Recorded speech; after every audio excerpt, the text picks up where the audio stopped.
문재인 대통령이 14일 청와대에서 영상회의로 진행된 아세안 플러스 3 특별 정상회의에 참석했다.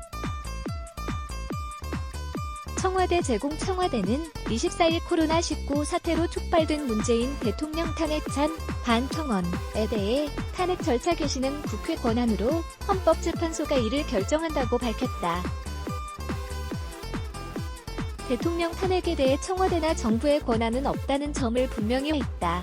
다만 청원은 정부 정책에 대한 국민의 다양한 뜻이라며 이 같은 청원을 겸허하게 받아들인다고 부연했다. 강정수 청와대 디지털 소통센터장은 이날 오후 대통령 응원, 대통령 탄핵 촉구, 대통령과 질본 및 정부 부처의 감사, 대통령 탄핵 반대 등 사건의 청원에 대해 이같이 답변했다. 청와대는 4.15 총선을 앞두고 정치적 청원에 대한 답변을 미룬 바 있다. 대통령 응원 청원은 150만 명, 대통령 탄핵 촉구 청원은 147만 명이 동의했다. 대통령과 질본 및 정부 부처의 감사 청원은 49만 명, 대통령 탄핵 반대 청원은 35만 명이 참여했다.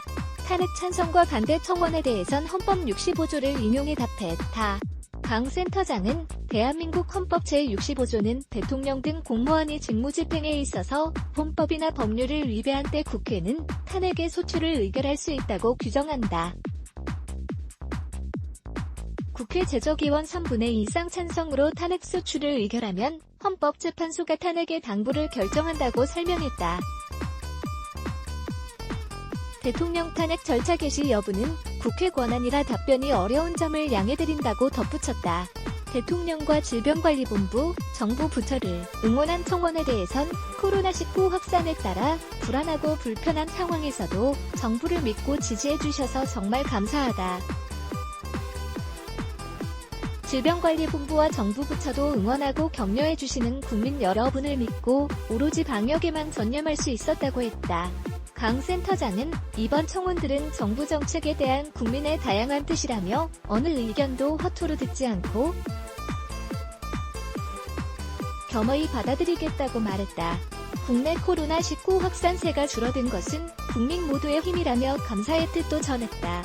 강 센터장은 지난 18일부터 일일 확진자 수가 20명 이하로 유지되는 등 진정 국면으로 들어서고 있다. 위험을 무릅쓰고 자원의 환자를 돌본 헌신적인 의료진과 방역 인력의 노력, 희생, 또 국민 각자가 방역의 주체라는 마음가짐으로 동참해주신 덕분이라고 했다. 그러면서 정부는 바이러스가 충분히 통제되고 관리할 수 있을 때까지 최선을 다하겠다며 불편하시겠지만 국민 여러분께서도 사회적 거리두기를 유지해주시길 부탁드린다고 당부했다. 포스트 코로나를 준비하고자 정부 역량을 집중하겠다고 했다.